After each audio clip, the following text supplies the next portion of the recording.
Баршаңызға қайырлы күн, менің каналыма қош келдіңіздер. Бүгін сіздерге осындай банан мен йогурт қосылған, дәмі керемет болып шығатын, аузыңызға салса еритін, әсіресе балдар жақсы көретін, балмұздақ сияқты болып шығатын пирогтың рецептімен бөлісемін. Видеоның соңына дейін менімен бірге болыңыздар.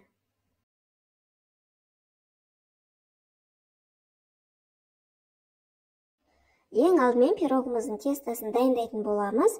Ыдысымызға ұнымызды електен өткізіп саламыз міндетті түрде. Оның үстіне бір шай қасық разрыхлителімізді салып, осылай жақсылап араластырып аламыз. Және де оның үстіне сары майымызды салып, барлығын біркелкетіп араластырып, крошка жасап алатын боламыз. Қыздар, сары майларыңыздың проценті жоғары болғаны дұрыс. Сол кезде сіздердің пирогтарыңыз қатты болмай, жұп-жұмсақ әдем болып пісетін болады. Сары майыңыз холодильниктен шыққан болу керек, сол кезде ұнымызбен жақсы бірігіп, осындай крошка болады.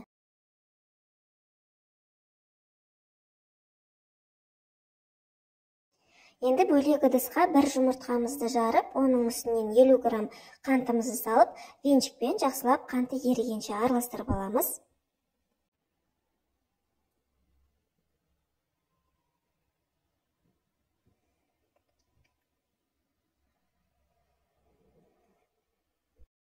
Енді крошкамызға жұмыртқамызды құйып, жақсылап жұмсақ қамыр елеп аламыз. Қыздар, артық зат қосудың қажеті жоқ. Дәл осы описание бөлімде тұрған заттарды дәл сол мөлшерде қосатын болсаңыздар, сіздің пирогтарыңыз прям күшті болып шығатын болады. Қамырымызды елеп алды. Қыздар, осындай жұмсақ қамыр болып шығады. Сәл кішкене қолға жабысуы мүмкін, ол ештеңе етпейді.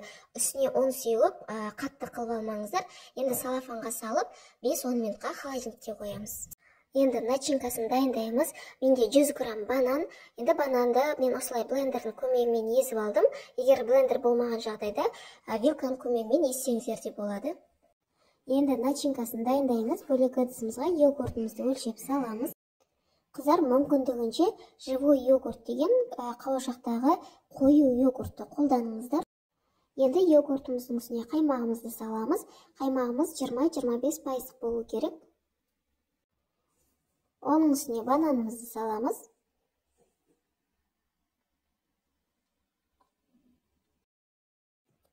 Екі жұмыртқаны жарып саламыз. Және де сахарный пудраны саламыз. Қант ерімей қалады, қыздар, сол үшін сахарный пудра салыңыздар. Және де кукурузный крахмалымызды саламыз. Осының барлығын венчикпен жақсылап біркелкі болғанша араластырамыз.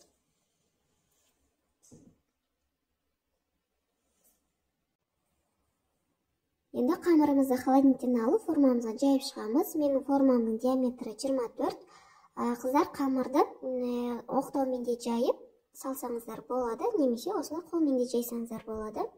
Шетіне осылай бортиктерін шығарамыз. Қыздар, қамырымызды формамызға салып болғаннан кейін ортасын вилкамен тесіп шығыңыздар. Мен тесуді ұмытып кеткен екенмін. Енді начинкамызды құямыз. Пирогымызды алдын ала қызып тұрған пеште 160 градуста 35-40 минуттай пісіріп алатын боламыз. Пирогымыз пісіп шықты. Енді толығымен суығанша бөлме температурасында 2 сағаттай қоямыз. Бөлме температурасында суығаннан кейін формасымен бірге холодильникке 2 сағатқа қоямыз. Бізде ортасындағы начинкасы қату керек. Сол кезде барып 2 сағаттан кейін формасынан босататын боламыз. Жасап көріңіздер, сіздерге де ұнайды. Видеоның соңына дейін менімен бірге болғандарыңызға рахмет. Сіздермен бірге болған Жұлдызай. Келесі видеода кездескенше.